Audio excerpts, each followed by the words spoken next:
Refused to pay an $1,100 ER bill, and I won. And here's why. This was a couple years ago. My 4-year-old at the time was playing in the shop. She fell, hit her arm. Neither myself nor my husband saw it. We just saw after the fact. She was very guarded with her arm, was crying, was in pain. I decided that she needed to be evaluated, so I took her to the closest emergency room that I thought could evaluate her for a broken arm. When we got there, she was taken to triage. In triage, they asked what happened, and they checked her temperature. That was it. No range of motion was checked on her arm at all.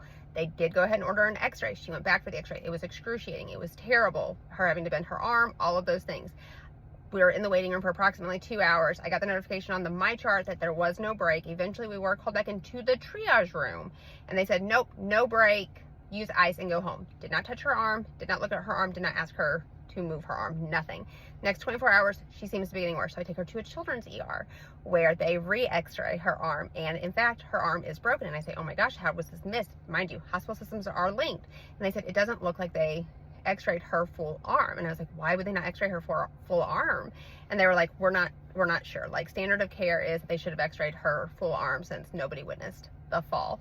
A couple weeks later, I get a bill, $1,100 from the ER, and I pull up her chart from that original ER visit, and in it says like that they checked her range of motion and that she was fine and that she was not upset or in visible pain, any of these things, even though she was.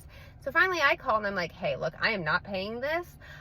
We never even made it to an exam room. No one touched her arm, nobody moved her arm, none of these things happened, and she did not get the standard of care in the situation. And the ER does have cameras, everything's kind of time stamped, and once they realized that like she wasn't even being seen by a provider, I think we were in and out in like 2 minutes when they said it wasn't broken, they were like, okay, yeah, you're right, she probably didn't receive the correct care. And that's how we got her paying $1,100 to the ER when we did not receive the appropriate care. Always advocate for yourself and your kids because nobody else is going to.